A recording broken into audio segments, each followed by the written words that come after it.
رضا اٹھا بنا بولے اس کے سامنے کھڑا تھا، نظروں سے نظریں ملی، دونوں کی آنکھیں رت جاگوں کی کہانی سنا رہی تھی۔ دھوپ کی تمازت سے روشنی چہرہ چمک رہا تھا، آج اس کی آنکھیں کاجل سے خالی تھی، اس کے گالوں پہ شرم کی لالی نہیں خوف کا سایہ تھا، اس کے لب تھر تھرا رہے تھے۔ رضا کا دل چاہا وہ اسے اپنے سینے سے لگا لے، اسٹیشن پہ موجود بھیڑ کی پرواہ کیے بنا وہ اس کا سارا ڈر سارا خوف مٹا ڈالے، اسے اپنے ساتھ کا یقین دلائے۔ رضا، ساجد نے آواز دی، وہ پلٹا۔ یہ لے کوئی بھی ٹرین پکڑ اور نکل جا۔ رضا نے سوالیہ نظروں سے اسے دیکھا۔ تو ساتھ نہیں چلے گا؟ نہیں، میں یہاں سب کو سنبھالوں گا، بس جیسے ہی فرصت ملی میں راشد کے پتے پہ خط لکھوں گا۔ وہ جلدی میں تھا، سامان رضا کو پکڑایا اور اس کو کس کر گلے لگایا۔ دونوں کی آنکھیں بھیگ رہی تھی۔ تیرا یار ساتھ ہے، تیرے فکر نہ کرنا، اس نے تسلی دی اور نکل گیا۔ ٹرین آدھے گھنٹے میں نکلے گی۔ پہلی بار اس نے روشنی سے بات کی تھی۔ روشنی نے نظریں جھکا لی۔ ٹھیک 3 گھنٹے بعد جب ساجد کو یقین ہوا کہ رضا وہاں سے دور نکل چکا ہوگا، اس نے رضا کے گھر قدم رکھا۔ مہمانوں سے بھرا گھر دلہے کے انتظار میں تھا۔ وہ جیسے ہی اندر گیا، کرمداد اٹھ کر اس تک آئے۔ رضا کہاں ہے؟ قہر برساتی نگاہیں ساجد پہ تھی۔ وہ چلا گیا، ساجد نے مضبوط آواز میں کہا۔ سفر سکتہ طاری ہو گیا۔ ایک لمبی خاموشی۔ وہ یہ نکاح نہیں کرنا چاہتا تھا، آپ جانتے ہیں۔ ساجد کے جملہ مکمل ہونے کی دیر تھی، ایک سناٹے دار تھپڑ کرمداد نے اس کے منہ پہ مارا تھا۔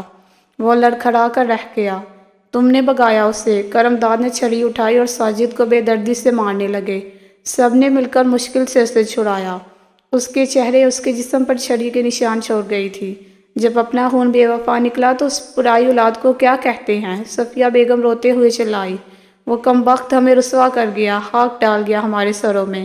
اسے کیا کہتے ہو چودھری جی؟ وہ روتے ہوئے چلا رہی تھی۔ یہ سب جانتا ہے، اس سے پوچھو وہ کہاں گیا، اسے سب پتا ہے، پوچھو اسے، کرمداد چلائے۔ مراد نے پکڑ کر ساجد کو گھر سے باہر دھکیلا۔ جاؤ، ماتم ہو گیا ہمارے گھر، اور رضا ہی نہیں تم بھی قاتل ہو، رشتوں کے، برم کے، ماں باپ کی محبت کے قاتل۔ جاؤ۔ اس نے دھکا مارا، ساجد زمین پہ جا گرا۔ وہ ایک لفظ نہیں بولا تھا۔ جاؤ، اسے کہنا مر گئے ہم اس کے لیے۔ مراد کی آواز سسکی بن کے نکلی۔ مہمان ایک ایک کر کے نکل رہے تھے، قیامت برپا تھی ان کے گھر۔ لاہور کا موسم بے حد خراب تھا، تیز برستی بارش اور تیز ہواؤں سے ہر چیز الٹ پلٹ ہو رہی تھی۔ وہ ریل سے اترے اور اسٹیشن کے اندر پناہ لی۔ روشنی کی چادر اور رضا کے کپڑے بھیگ چکے تھے۔ شام ہو چکی تھی اور رہنے کو کوئی ٹھکانہ بھی نہ تھا۔ بادلوں کی گرد سے روشنی کا دل پسیج گیا۔ سب سے عجیب بات یہ تھی کہ وہ اس سارے سفر میں ایک دوسرے سے ایک لفظ تک نہ بولے تھے۔ بس سکون تھا ساتھ کا اور خوف تھا آنے والے وقت کا۔ وہ دونوں برآمدے میں لگے لوہے کے بینچ پہ بیٹھ گئے۔ بارش کے قطرے ان کے پاؤں کو بھگو رہے تھے۔ کچھ چاہیے؟ رضا نے اس سے پوچھا۔ روشنی نے نفی میں سر ہلایا۔ وہ خاموش ہو گیا۔ ہم کہاں جائیں گے؟ روشنی نے پوچھا۔ لیکن انتظام ہو جائے گا، بارش رک جائے بس۔ رضا نے اسے تسلی دی۔ رات کو کون ہمیں پناہ دے گا؟ روشنی کا سوال صحیح تھا۔ انجان شہر، انجان لوگ، کہیں تھا انجان شہر ایجاد۔ ہم رات یہاں گزار لیں، اگر کوئی مسئلہ نہ ہو صبح ہوتے ہی ہم نکاح کریں گے، اور پھر میرا ایک دوست ہے، وہ گھر ڈھونڈ دے گا۔ رضا نے اسے بتایا۔ تمہیں ڈر لگ رہا ہے؟ رضا کی گہری آنکھیں روشنی کے چہرے پر تھی۔ اب نہیں لگ رہا۔ روشنی کے جواب نے رضا کے دل سے سارے خدشے مٹا ڈالے۔ وہ اس پہ یقین کر کے آئی تھی، اور رضا نے خود سے عہد کیا تھا اس کے یقین کو کبھی نہ توڑنے کے لیے۔ کرمداد کی بہن نے رو رو کر برا حال کر دیا تھا۔ عالیہ اس کے سرہانے بیٹھی اس کی پیٹھ پر ہاتھ پھیر کر اسے تسلیاں دے رہی تھی۔ کرمداد خاموشی سے دوسری کرسی پہ براجمان تھے۔ صفیہ بھی سامنے رکھے پھڈے پہ بیٹھی تھی۔ 3 دن سے میری بیٹی نے کچھ نہیں کھایا، 3 دن سے رو رہی ہے۔ آج ابھی اگر آپ کی بیٹی میں ساتھ بھیج دوں، کیا گزرے گی آپ کے دل پر؟ وہ روتے ہوئے بولی۔ دیکھو میری بہن، میں نے سوچا بھی نہیں تھا یہ سب ہو جائے گا، اس میں عالیہ کا کیا قصور؟ کرمداد شکست خوردہ تھے۔ نیلم کا بھی قصور بتا دے، اب کون آئے گا اسے بیاہنے؟ کیا جواب دوں گی؟ بارات کیوں نہ آئی؟ دوپٹے کے پلو سے ناک پونچھتے وہ گویا ہوئی۔ ماموں، آپ سے پوچھنے آیا تھا میں، اس دن انکار ہو جاتا، آج 2 لوگوں میں ہمارا برم رہ جاتا۔ ہم ذلیل ہو کر رہ گئے ہیں۔ رضا پہ آپ کا بس نہیں چل رہا تھا تو کم از کم اس کی مان لیتے، یہ وقت نہ دیکھنا پڑتا ہمیں۔ سلطان بھی بولے بنا نہ رہ سکا۔ اس کا غصہ، اس کا دکھ آسمان چھو رہا تھا، مگر بڑوں کا لحاظ کرتے وہ چپ بیٹھا تھا۔ میں معافی چاہتا ہوں۔ کرمداد نے ہاتھ جوڑ دیے۔ اگر کہو پاؤں پکڑ لوں گا، بس معاف کر دے۔ زرینہ نے نفی میں سر ہلایا۔ مت کرے بھائی جی، آپ بڑے ہیں، مجھے گنہگار نہ کرے۔ کرمداد نے آنسو کو ہاتھ کی پشت سے صاف کیا۔ اگر مناسب لگے تو۔ مراد اور نیلم، کرمداد کی بات پہ ایک سناٹا چھا گیا تھا وہاں۔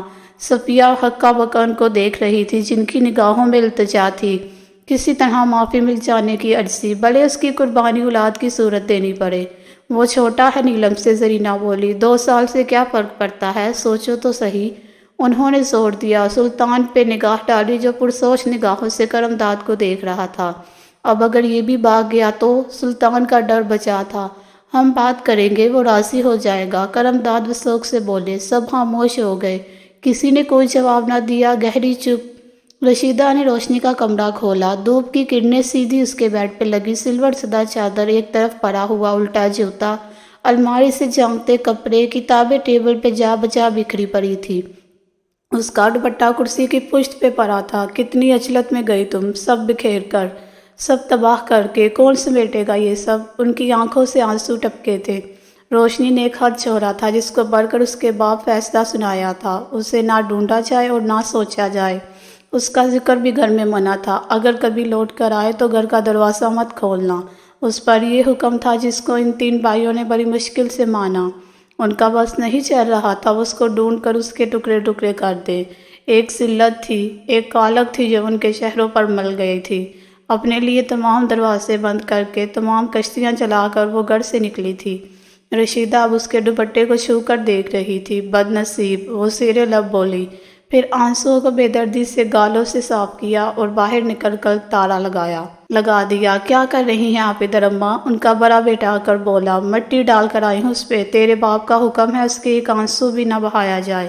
آج کے بعد اس کمرے کو کوئی نہیں کھولے گا، یہ قبر ہے، زندہ لڑکی کی قبر۔ وہ کہہ کر رکی نہیں، ان کی آنکھیں اب خشک تھی، ان کا لہجہ بھی سخت تھا۔ کیا آپ کو رضا کرمداد ولد کرمداد چودھری کے ساتھ نکاح پاس حق مہر 10,000 روپے آپ کو قبول ہے؟ مسجد کے صحن کے احاطے میں 70-80 سالہ مولوی صاحب، خوبصورت نقوش والے، سفید داڑھی، سر پر عمامہ باندھے، انہوں نے روشنی سے تیسری بار پوچھا۔ اس نے ہاں میں گردن ہلائی۔ نکاح کی کاغذی کارروائی مکمل ہونے کے بعد رضا کا دوست جن لوگوں کو گواہ کے طور پر لایا تھا، انہوں نے رخصت چاہی۔ مولوی صاحب نے نکاح کا رجسٹر بند کیا اور رضا سے پوچھا، کہاں رہو گے؟ رضا ایک پل کو خاموش ہو گیا۔ پچھلی رات انہوں نے اسٹیشن پہ گزاری تھی، اب ٹھکانہ ہی کہاں تھا؟ دیکھتا ہوں، وہ دھیرے سے بولا۔ قاری صاحب، اگر یہ لوگ تب تک مسجد کے ساتھ بنے کوارٹر میں رہ لے جب تک ان کا کوئی انتظام نہیں ہوتا یا آپ کی فیملی نہیں آ جاتی تو اگر ممکن ہو۔